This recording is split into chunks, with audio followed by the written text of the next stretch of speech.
Hey guys, have you been searching around on the internet trying to find that perfect generator box? Oops. And I'll show you how to make the perfect generator box that fits your generator perfectly. But as you can see, I've got two 16 by 16 just regular half-vac drills. I got one on this side and I've got one on the other. So this is my intake, so this is my fresh air going to my generator. And then on this side is where my exhaust is. Now, one thing I would recommend is that you paint this with a high heat paint. Now, as you can see, I did put re-welded a hasp on here, and it locks with a key that I keep with my camper. And I've got a couple hinges on the back. Now, as you can see, this fits my Champion dual fuel 3400 watt inverter. You know, it's just a regular generator. It fits it perfectly. So some modifications that I done inside was I actually put a couple drain holes in the back, because this is solid weld in all the corners. So I put those drain holes in so that way a little water would run out, just in case.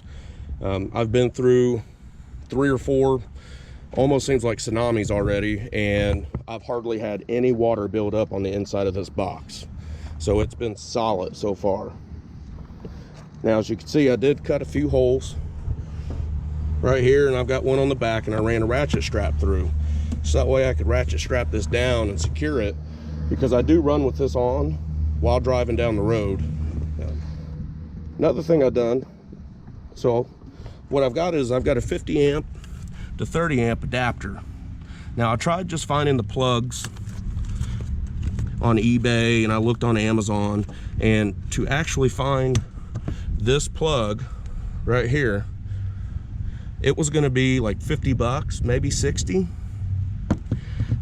So by the time, you know, I bought the plug and then bought wire and bought the other plug for the 30 amp on the generator, you know, I was going to have 150 bucks in it. So one cheap way around it was, so I actually bought this 50 amp to 30 amp adapter, and of course it only comes with an 18-inch wire in between. So I just cut the wire, I just cut it in half, and then I actually had some 10-3, and I just spliced it in, as you can see, with the heat shrink. So I made it a little longer than what I actually needed, but I figured it wouldn't hurt. So I put this in, as you can see, I actually ran, this is an 1.5 inch hole. I installed that, so that way this will not rub on the metal and cut into my wire. I was concerned about the weight. So a couple of things that I've done to help support the weight. I went to safetystrut.com and I purchased these bumper supports.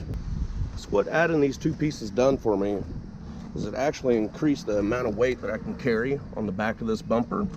So the second thing I've done, I also purchased this from Safety Strut.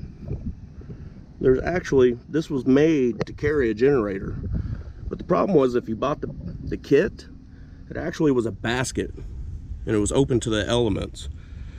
So I actually just purchased both of these support rails, and then what I done was just drilled out the holes on the bottom of the generator box that I made and just secured it that way. There. By turning that adjusts the actual bar, and you can actually have your box angled back towards the rear end of your camper. So now let's go ahead. I'm going to close the lid up. We're going to fire it up and let you hear what it sounds like with the lid closed. Now this generator, I believe it operates at 58 decibels at 20 feet away, 23 feet. I can't remember the exact spec from Champion, but it's a pretty quiet generator.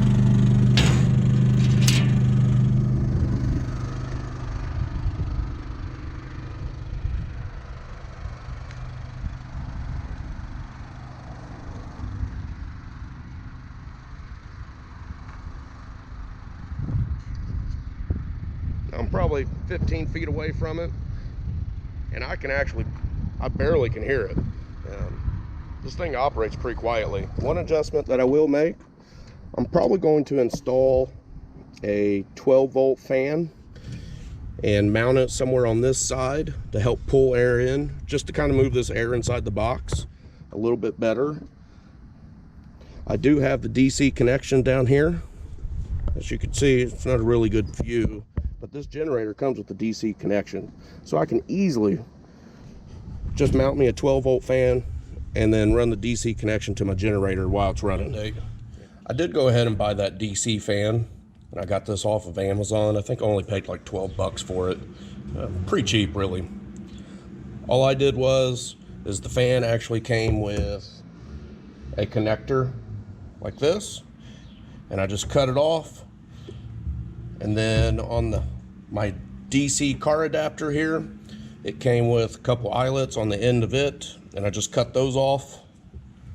And then all I done was I just put 2 male connectors and 2 female connectors on the wiring, and I plugged it in and tested it out, and it works just fine. So as you can see here, all I did was just zip tie it on here, and it's really secure. I shouldn't have any issue with this. And I just ran the wiring over here to the side and plugged in the DC adapter right here. If you liked this review of this generator box, please like my video and remember to subscribe to my channel.